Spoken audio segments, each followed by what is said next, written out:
The first thing I noticed about the girl was her silence. Not the ordinary quiet of a shy child, but something deeper, a stillness that seemed to have settled into her bones, as if words had been a luxury she'd long since stopped affording herself. My name doesn't matter to this story yet.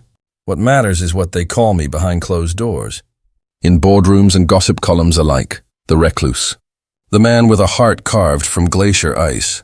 The billionaire who hasn't given an interview in 11 years and hasn't let a journalist pass my gates in 9. I built an empire out of other people's failures and my own refusal to feel anything about it.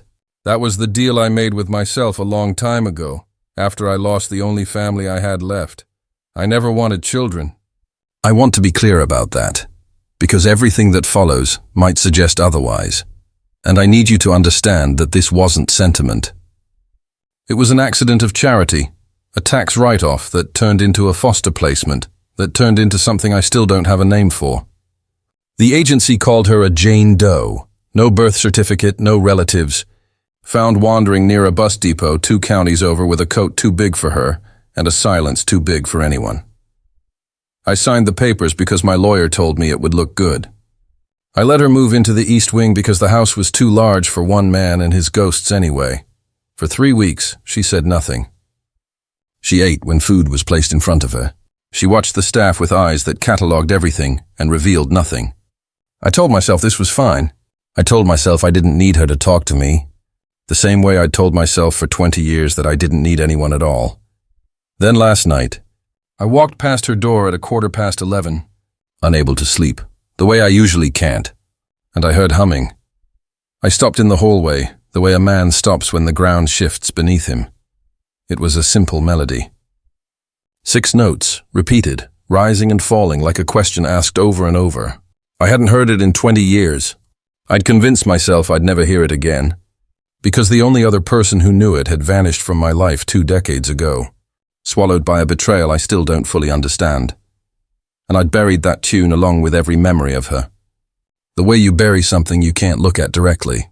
It was my sister's lullaby, the one our mother used to hum to both of us, passed down before that to her mother, a melody that existed nowhere outside our bloodline, not in any songbook, not on any recording, not in any place a stranger could have learned it. And a 6-year-old girl with no name and no past was humming it through a closed door, perfectly, note for note, like she'd known it her whole life. I haven't moved from this hallway in 11 minutes. My hands won't stop shaking, because if she knows this song, then everything I believed about my sister's disappearance, every story I told myself to survive it, might be a lie. My mansion isn't a home anymore.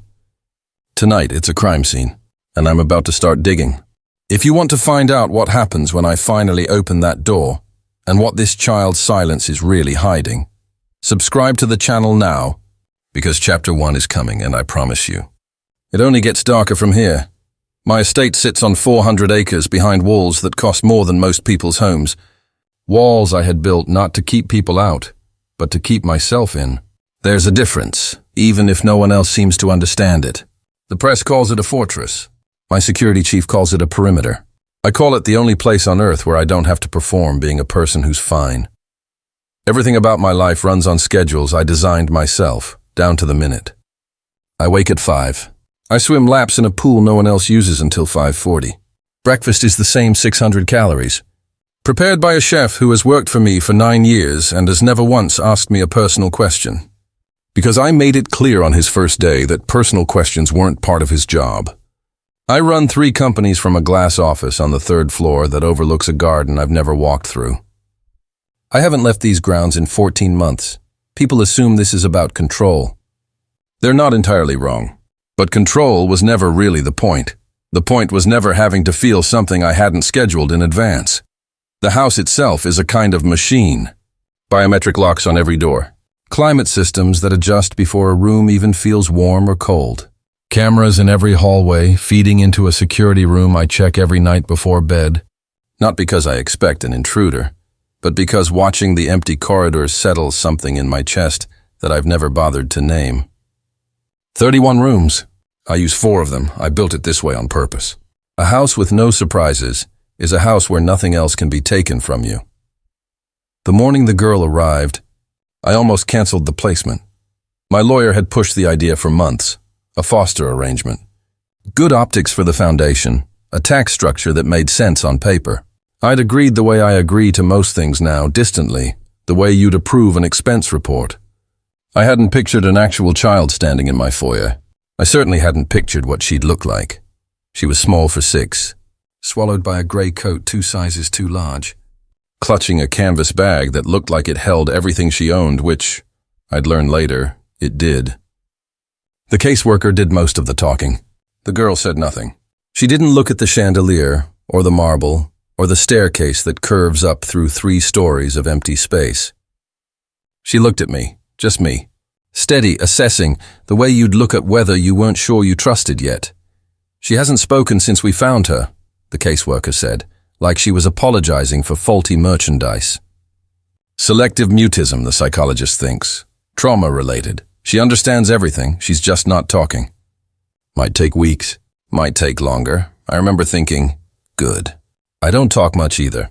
I assigned her a room in the east wing, the one with the window seat that catches the morning light. Though I couldn't have told you why I chose that one over any of the other 26, Mrs. Calloway, who manages the household, set up the bed, the books, the small chair by the window, while I stood in the doorway with my hands in my pockets, feeling the specific discomfort of a man watching a stranger move into territory he'd spent 20 years keeping uninhabited. She'll need routine, Mrs. Calloway said. Consistency. Children like her, they do better when nothing changes. Nothing changes here, I said. That's the whole design. The girl didn't unpack. She sat on the edge of the bed with her bag still on her lap. And she watched me the way she'd watched me in the foyer. And something about that gaze made me want to leave the room immediately, which I did. With some excuse about a call I needed to take. I want to be honest about what I felt, because I think it matters for what comes later. I didn't feel warmth. I didn't feel the swelling, cinematic tenderness people describe when they talk about meeting a child who needs them. What I felt was closer to recognition, an unease, like passing a mirror in a dark house and catching a shape that moves a half-second before you do. I told myself it was nothing. I told myself a lot of things that first week. She integrated into the schedule the way a stone integrates into a stream, present, immovable, reshaping everything around her without ever once asking to. She was at breakfast at 6:15, already seated, already still by the 3rd morning. She didn't request anything. She didn't cry at night as far as the monitors showed. She read books from the small shelf I'd had Mrs. Calloway stock.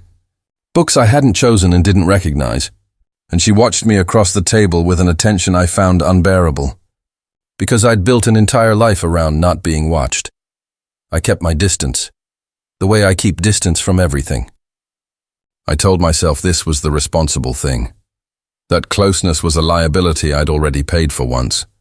That the last time I let someone into the unguarded part of myself, I lost her, and the part of me that loved her went down with her. I had Mrs. Calloway handle bedtime. I had the chef adjust her meals to what she'd eat, communicated through nods and the careful pointing of a small finger. I scheduled a child psychologist for twice-weekly visits and told myself that was generosity enough. And yet, 3 separate times that first week, I found myself standing outside her door at night. For no reason I could justify to anyone, least of all myself. Once, I told myself I was checking that the temperature regulation was working correctly. Once I told myself I'd heard a sound, though the monitors showed nothing. The 3rd time I didn't bother inventing an excuse. I just stood there, in a hallway I'd walked 1,000 times alone, feeling something pull at me that I hadn't felt in 20 years and didn't have a word for anymore. I told myself it was guilt. Guilt is familiar. Guilt I know how to carry. It wasn't until the 4th night, the night I've already told you about, the night I heard her humming through a closed door, that I understood it had never been guilt at all. It was recognition. My body had known something my mind refused to. I stood in that hallway with my hand against the door frame, and for the first time in 2 decades, the frozen fortress I'd built around myself, room by room, rule by rule, year by year, began to crack. I need you to understand something about that melody before I tell you what happened next. Because the song itself is the whole hinge of this story. Everything before it is just a man pretending to be fine, and everything after it is a man who can't pretend anymore. The lullaby had no name. It was never written down, never recorded, never taught to anyone outside the four walls of whatever house our family happened to be living in. My grandmother hummed it to my mother. My mother hummed it to my sister and me on the rare nights she was home before our bedtime, in the years before the company consumed every hour she had. 6 notes, in a minor key that never quite resolved, rising on the 4th note like a question and falling on the 6th like an answer that didn't satisfy. My sister used to say it sounded like someone almost remembering something. I never understood what she meant until years later, standing in that hallway, feeling like the melody was reaching backward through time and pulling something loose in my chest. After our parents died, a car accident neither of us ever fully recovered from, it became our song. Not our mother's anymore, ours. My sister hummed it when she couldn't sleep. She hummed it the night before she vanished. Though I didn't know that was the last time I'd hear it, until it was far too late to ask her what it meant to her. Or why, on that particular night, she'd hummed it twice through before going quiet. 20 years. I never told another living soul that melody existed. I never hummed it myself. Couldn't, actually. The few times I tried, my throat would close around it like a hand. I assumed it had died with her, or with whatever happened to her, wherever she went. Whatever the people who took her from me did with the parts of her I never got to keep. So when I heard it bleeding through a 6-year-old's closed door, in a house she'd lived in for exactly 4 nights, I didn't experience it as surprise. Surprise is for things that are merely unexpected. This was closer to a violence. My body understood before my mind caught up. My chest seized. My vision narrowed to a tunnel. And I had to put a hand flat against the wall to stay upright. Because the floor of my carefully engineered life had simply ceased to exist beneath me. I don't know how long I stood there. Long enough that the humming stopped on its own, and silence took the whole way back. And I was left in the dark with my heart slamming against my ribs like something trying to get out. I opened the door without knocking. I regret that now. It wasn't the right way to approach a traumatized child, and I knew better even in the moment. But 20 years of discipline had just been undone by 6 notes, and I wasn't entirely in command of myself. She was sitting up in bed, awake, watching the door as if she'd known I was standing outside it the whole time. Maybe she had. I was learning slowly that she noticed everything. Where did you learn that song? My voice came out wrong, too sharp, too loud for the dark room, the voice of a stranger I didn't recognize as my own. She didn't answer. Of course she didn't answer. I knew that. I'd been told, repeatedly, gently, by professionals whose advice I was apparently capable of absorbing only when it was convenient. She just looked at me, those same steady, assessing eyes, and I watched something pass across her face that I can only describe as recognition, as if my question had confirmed something she already suspected. And she was now recalculating what kind of house she'd actually been placed in.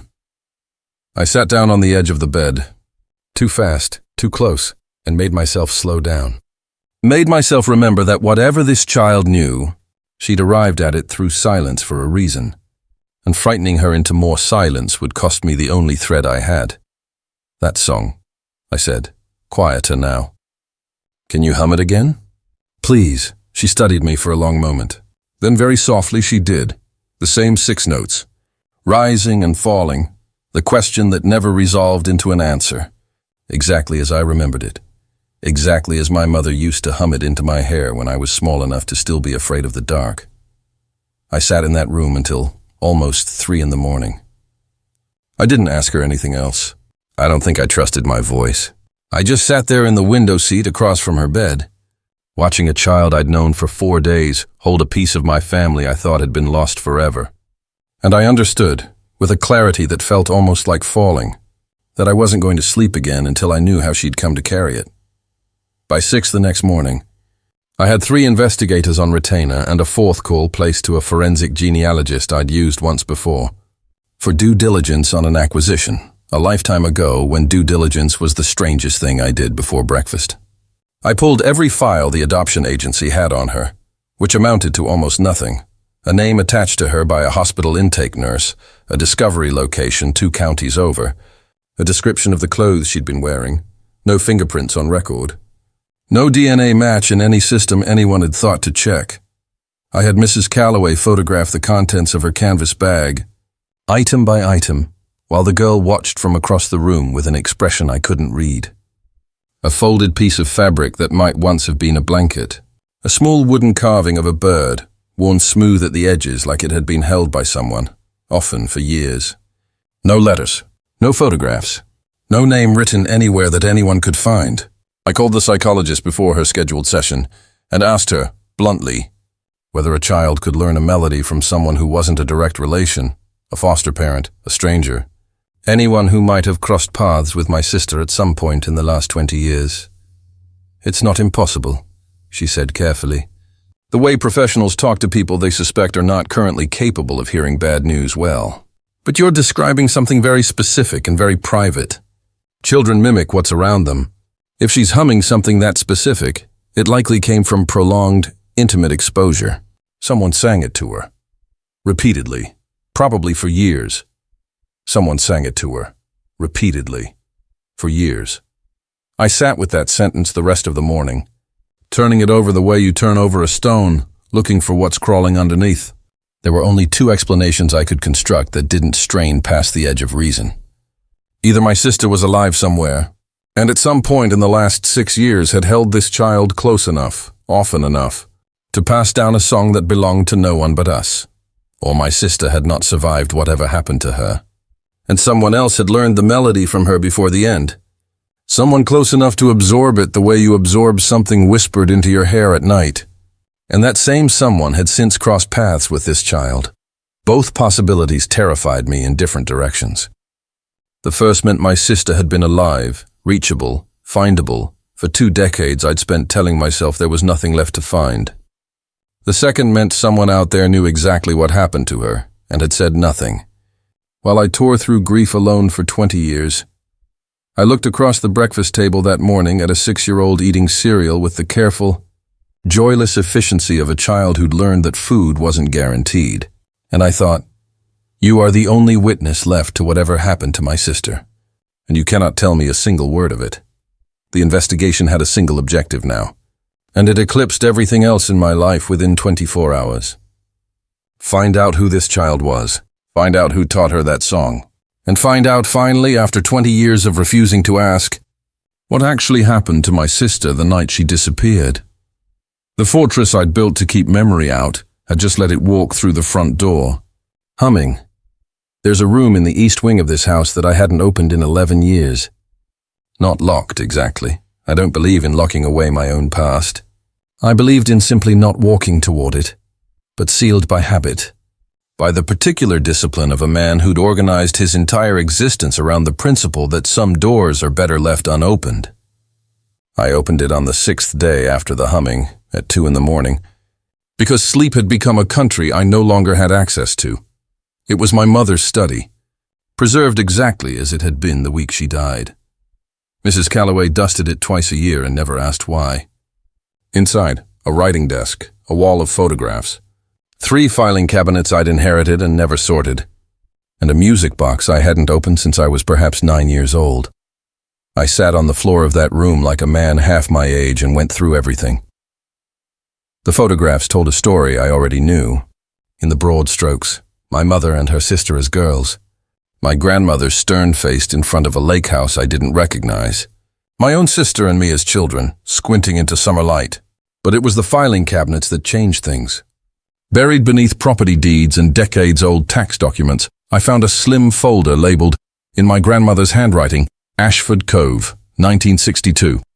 I'd never heard the name. Not once, in 38 years of being a member of this family, had anyone mentioned a place called Ashford Cove. Inside the folder, a deed for a lakeside property, sold in 1991, the year I was born. A handful of photographs, brittle and curling, showing a modest summer house on a shoreline I didn't recognize. And in one of them, I had to sit with this image for a long time before I trusted what I was seeing. A young woman who could only have been my grandmother, standing on a porch, holding an infant, with a man beside her, I'd never seen in any other photograph in this house. No name, no date beyond the one on the folder, and tucked behind the photographs, a single sheet of yellowed music paper, hand-notated, 6 notes in a minor key, with a title scrawled at the top in faded ink, For the Ones We Can't Keep. I sat on that floor and felt something close to vertigo. The song wasn't just a private family lullaby passed down through casual repetition, the way I'd always assumed. It was written down, composed or at least transcribed at a specific place, in a specific year, by someone who'd titled it like a confession. The music box, when I finally opened it, played a thin, mechanical version of the same 6 notes. I hadn't heard it do that since I was a child. I'd assumed somewhere along the way that it was broken. I'd certainly never tried to wind it as an adult, because some part of me had known, instinctively, that I wasn't ready to hear what it played. I brought the folder to my study and spread everything across the desk, and I called the forensic genealogist back at 4 in the morning, and I didn't apologize for the hour. I need everything you can find on a property called Ashford Cove, I said. Sold in 1991, and I need you to look into whether my family had a child, a relative, anyone connected to that location before that sale. She called back 9 hours later with a voice that told me, before she said a word, that she'd found something I wasn't going to like. Ashford Cove had belonged to my grandmother's family for 3 generations. It wasn't, as I'd assumed from the deed, simply a summer property. It was the origin property, the house my grandmother grew up in, the house where the lullaby had first been written, according to a local historical society's oral history project that had, decades ago, interviewed an elderly neighbor about the tragedy at the Ashford place. The tragedy, not an accident, not a footnote, a tragedy with a definite article. The kind of phrase a small town uses when everyone already knows what you mean and no one wants to be the one to say it. Plainly, I had the genealogist pull every newspaper archive within 50 miles of that property for the years surrounding the sale. It took 2 more days. What came back reframed everything I thought I understood about my own family's history. In the autumn of 1990, the year before the property sold, the year before I was born, a local paper had run a brief item about a missing infant, recovered 4 days later, unharmed, with no explanation ever printed for how the child had gone missing or been found. No follow-up article. No names beyond initials. The story simply stopped. The way stories stop when someone with money makes sure they stop. I stared at that clipping for a long time, because the timeline made something cold settle into my stomach. My sister was not the first person in our family to vanish without explanation. Someone, a generation before her, had vanished too, briefly, mysteriously, in the same family, connected to the same property where the lullaby had been written, and the matter had been buried so thoroughly that not even I, raised inside this family, had ever heard a whisper of it. I thought about my sister, the night before she disappeared, humming that melody twice through before going quiet. I'd always assumed it was nothing, a habit, a comfort, the kind of thing she did most nights. Now I wondered if she'd known something, if the song had meant something to her that it had never been allowed to mean to me, because I was younger, because I was protected, because someone in this family had made a long, deliberate practice of protecting certain people from certain truths. Downstairs, the girl ate her breakfast in the same careful silence as every morning, her canvas bag now living by her own quiet insistence, on the chair beside her bed rather than under it, the small wooden bird sitting on her windowsill where she could see it from anywhere in the room. I watched her from the doorway and thought about the word tragedy, and the word betrayal I'd used without fully understanding it, weeks ago before any of this started. And I understood, with a kind of grim, settling certainty, that the loudest evidence in this entire investigation was coming from the one person who hadn't said a single word. Her silence wasn't absence. It was the last surviving witness statement to something my family had spent 60 years making sure no one could read. That afternoon, I gave the investigators a new directive. Forget the foster system records. Forget the hospital intake forms. Forget every official channel that had failed to produce a single useful answer. I wanted everything on Ashford Cove, current ownership, current residence. Anyone in a 50-mile radius who might remember a woman matching my sister's description in the last 2 decades. I wanted to know who had been at that lake house. I wanted to know what had actually happened there in 1990, and whether it had happened again 20 years later, to my sister. And somewhere beneath all of it, quieter than the rest, sat a question I wasn't ready to say out loud yet, not even to myself, not even alone in a locked study at 4 a.m. Whether the child sleeping down the hall from me, humming a song that should have died with my family's secrets, was a witness to my sister's fate, or something closer to it than that. Ashford Cove still existed, but it didn't belong to my family anymore, and it hadn't for 35 years. The current owners were a retired couple who'd bought it from a holding company in the late 90s, who had themselves bought it from another holding company. A paper trail of shell entities so deliberately tangled that it took my legal team 6 days and a forensic accountant to find the name. Buried at the bottom of it, Halbrook Trust. I recognized the name. The way you recognize a word in a language you used to speak fluently and have spent years pretending to forget. Edmund Halbrook had been my father's attorney, and after my parents died, the executor of our family's estate. He'd managed our trusts, our properties, our affairs, with the kind of quiet, total access that comes from being the person a grieving family trusts because they're too exhausted to question him. I hadn't spoken to him in 18 years. I'd assumed, when I thought of him at all, that he'd simply retired and faded into the kind of obscurity that swallows men who spend their whole careers managing other people's money. He hadn't faded. He'd been busy. The forensic accountant found 4 shell companies tracing back to Halbrook, formed in the 2 years surrounding my sister's disappearance, used to move money in patterns that had no legitimate business purpose I could identify, except perhaps the purpose of making sure no one ever could. One of those companies had purchased Ashford Cove from my grandmother's estate at roughly 1/3 of its assessed value, the same year, I now understood, that my sister vanished. I sat with that fact until it stopped feeling like a coincidence and started feeling like a confession. It was the encrypted files that broke it open completely. My security chief, a man I trust with the only parts of my life I still let anyone close to, found an old server in a storage unit Halbrook had rented under a different shell name.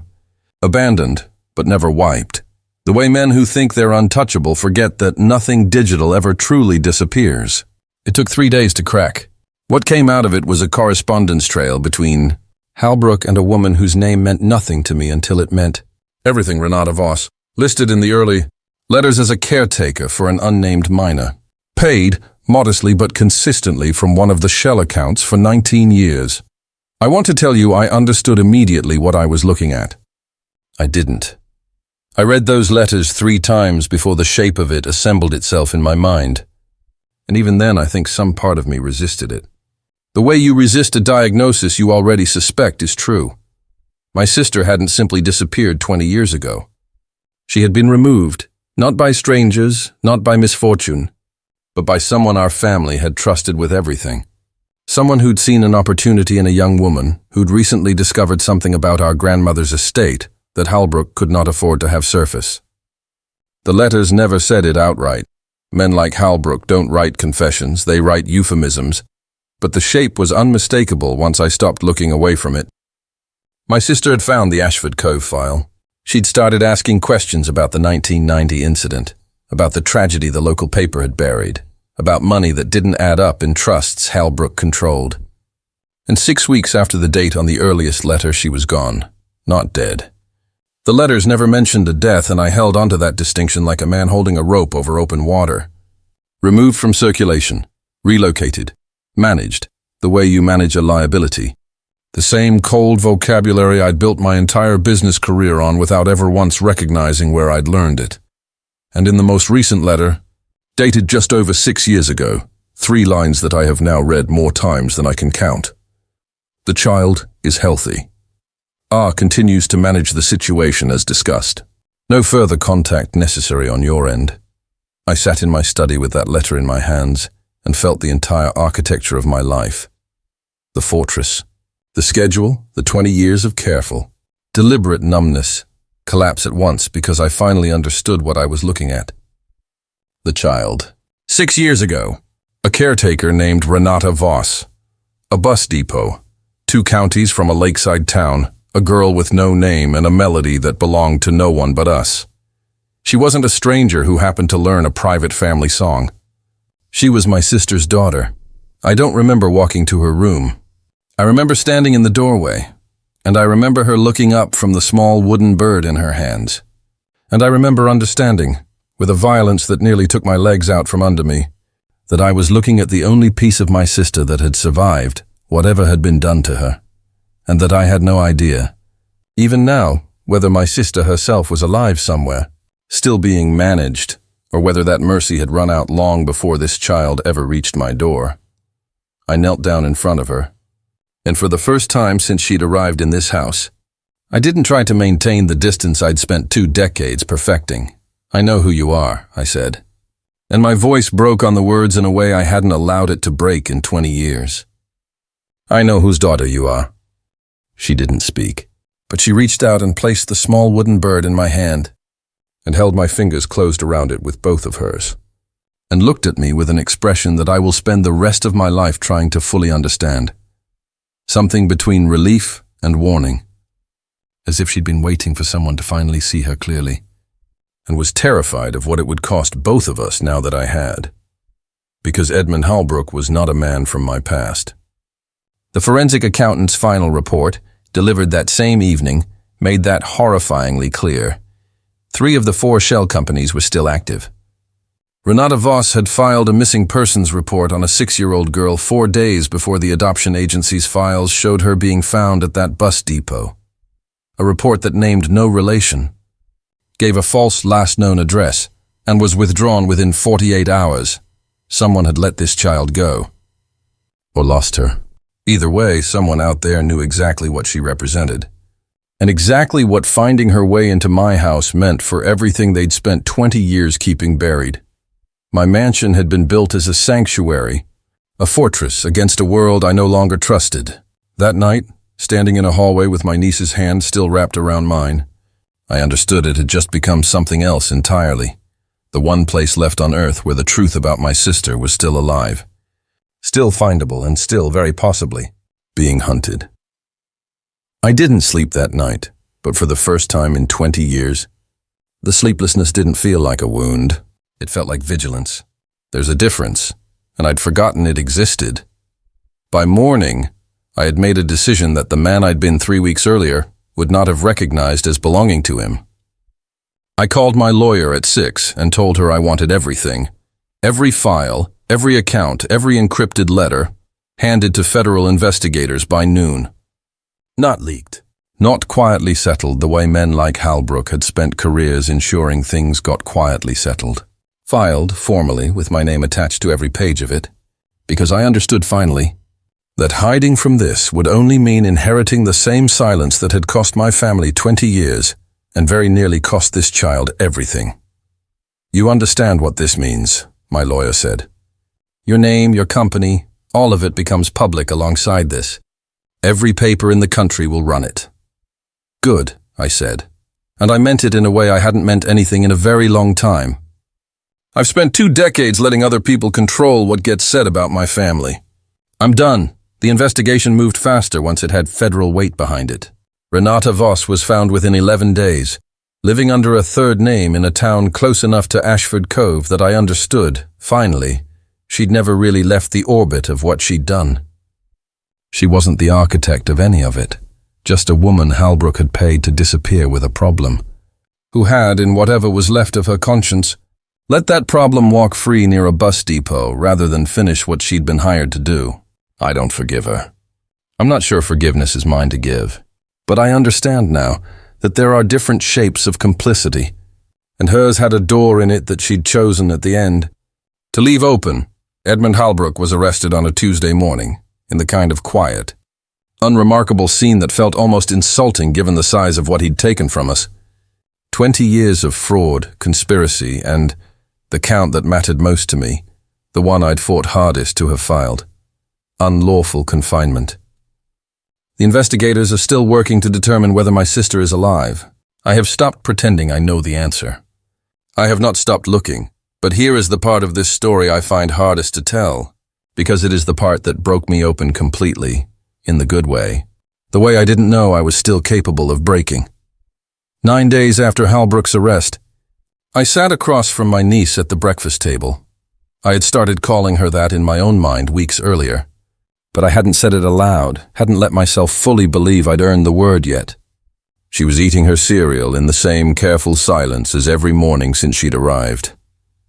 And then, without any signal I could point to, any change in the room, any reason I could later identify, she looked up at me and said, in a voice rough with disuse, like a door opening after years of rust. Mama used to sing it when she was scared too. I did not move. I did not breathe, I think, for several seconds, terrified that any motion at all might send her back into the silence she'd spent 6 years building like a house around herself. She told me it was for the ones we can't keep, the girl said. She said someday it would help me find someone who'd already know it, I asked her, as gently as I have ever asked anything in my life, whether her mother was the woman in the photographs I'd shown her. Careful, slow, watching her face for any sign I was pushing too hard. She nodded. I asked if she knew where her mother was now. Her face changed then, the steadiness I'd come to know cracking into something younger, something 6 years old finally allowed to look its age. She said, "Wait for someone safe," she whispered. She said you'd know the song. That was all she gave me that morning. It was, I have come to understand in the weeks since, enough, not an ending, but a doorway, the first of what the trauma specialists tell me will be many slow openings. Each one arriving on her timeline, not mine. Each one a gift I have no right to rush. She has told me more since. Fragments. A house she lived in before the bus depot. A woman's voice, raised in argument. The night before she was left somewhere she now understands was meant to be permanent. A name, her mother's name, said the way only a child says a parent's name, with the absolute, unguarded certainty that the person still exists somewhere, waiting to be found. My sister's name, said out loud, in my house, for the first time in 20 years. I am not the man I was 3 weeks before this story began. I want to be honest with you about that, because I think it matters more than anything else I could tell you. I built a fortress because I believed safety meant the absence of anyone who could be taken from me again. I was wrong, and I was wrong for 2 decades, and it took a silent 6-year-old humming a song through a closed door to finally show me the cost of that mistake. The cameras are still in every hallway. The locks still work the way they were designed to. But 3 weeks ago, I had the east wing renovated, the room with the window seat, the one I chose for her without understanding why, repainted in a color she picked herself. The first real choice I think anyone had let her make in longer than I want to think about. I had a swing installed in the garden I used to overlook from my office and never once walked through. I walk through it now, most evenings, with a small hand in mine, and she hums that melody sometimes while we walk, no longer haunted, no longer a ghost let loose in my hallways, just a song. Finally returned to the family it always belonged to. No longer a secret anyone needs to keep. We are still searching for my sister. I will not stop until I know one way or another what became of her, because she deserves that. And because the daughter she protected with her last act of love deserves to know the whole truth of where she came from. Not just the fragments that survived, but the fortress is gone. I tore it down myself, room by room, the same way I built it. Deliberately, completely, without looking back. What stands in its place isn't a sanctuary from the world anymore. It's a home. It has a child's laughter in it now, rare and small, and growing less rare every week. It has truth in it finally, after 2 decades of guarded lies. And some nights, when the house is quiet and she's long asleep, I find myself humming those 6 notes alone in the hallway. Not as a wound anymore, not as a thing I lost, but as a promise. For the ones we can't keep, for the ones we get to keep after all.